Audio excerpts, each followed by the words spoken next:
இந்த மாதிரி ஏசி வாங்கினா இபி பில் பற்றி கவலையே இல்லை. யூஸ்வலாக ஏசி வாங்கும்போது நம்ம யோசிக்கிற மொதல் விஷயம் இபி பில். அப்புறம் 3 ஸ்டாரா 5 ஸ்டாராங்கிறது தான். உங்கள் யூசேஜ் 10 ஹவர்ஸ்க்கு மேலே இருந்தாலோ இல்லை லாங் யூசேஜ் நீங்கள் பண்ணுறதா இருந்தாலோ எல்லா சீசன்லையும் யூஸ் பண்ணுறீங்கன்னா 5 ஸ்டார் வாங்கலாம். இல்லை சம்மரில் மட்டும்தான் நான் யூஸ் பண்ணுவேன், லைட் யூசேஜ் தான் அப்படின்னு நீங்கள் நினச்சிங்கன்னா 3 ஸ்டார் தான் பெஸ்ட்டு. யூஸ்வலாக 3 ஸ்டாரை விட 5 ஸ்டார் 7 to 10,000 வரைக்கும் டிஃப்ரென்ஸ் இருக்கும். அப்படி பார்த்தா எக்ஸாம்பிளுக்கு ஒரு 7,000 டிஃப்ரென்ஸில் நீங்கள் 5 ஸ்டார் ஏசி வாங்கினீங்கன்னா 3 ஸ்டாரை விட சம்மர் சீசனில் மட்டும் ஒரு 2 இபி பில், அதாவது ஒரு 4 மாதம் யூஸ் பண்ணி 700 to 800 டிஃப்ரென்ஸ் தான் வரும்.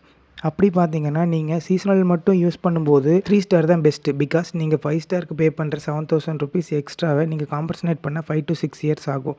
பட் இது எதை பற்றியுமே யோசிக்காமல் நம்ம எல்ஜி 1.5 டன் 3 ஸ்டார் ஏசி வாங்கலாம். ஏன்னா இதில் டூயல் இன்வெர்டர் டைப் சஸ்பென்ஷன்ஸ் கம்ப்ரஸரில் யூஸ் பண்ணியிருக்காங்க. ஸோ மற்ற பிராண்ட் 3 ஸ்டார் ஏசியை கம்பேர் பண்ணால் இதில் 100 யூனிட் கம்மியாக தான் மென்ஷன் பண்ணியிருப்பாங்க.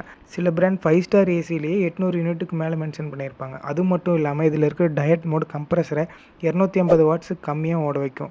ஸோ நார்மல் மோடை விட ஒரு 15 மினிட்ஸ் ப்ராக்டிக்கலாக ரூம் சில் பண்ணுற லேட் ஆகும். மற்றபடி ஒரு நாளைக்கு நான் செக் பண்ணும்போது 2.8 யூனிட் கம்மியாக தான், அதுவும் ஒரு ஃப்ரிட்ஜு அண்ட் ஃபேனோடு சேர்த்தியே கன்சியூம் பண்ணியிருக்கு. And 1 hour diet mode use பண்ணதுக்கப்புறமும் ரூம் டெம்பரேச்சர் நான் செக் பண்ணும்போது 25 டிகிரி ஆர் 26 டிகிரிலேயே மெயின்டைன் ஆகுது.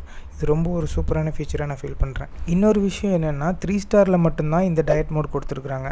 மற்றபடி நான் நார்மல் மோடில் 80% கன்வெர்ட்டபிளில் சூஸ் பண்ணி செக் பண்ணும்போது கூட 6.6 யூனிட் வந்துச்சு. ஸோ மற்ற பிராண்ட் 5 ஸ்டார் ஏசி வாங்குறதுக்கு நீங்கள் எல்ஜியில் 1.5 டன் 3 ஸ்டார் ஏசி வாங்குறதும் பெஸ்ட்டாக தான் எனக்கு தோணுது. இதில் உங்களுக்கு எதாவது டவுட் இருந்துச்சுன்னா கமெண்ட் பண்ணுங்கள். இந்த இன்ஃபர்மேஷன் யூஸ்ஃபுல்லாக இருந்துச்சுன்னா இந்த மாதிரி வீடியோஸ்க்கு மறக்காமல் சப்ஸ்கிரைப் பண்ணிக்கோங்க.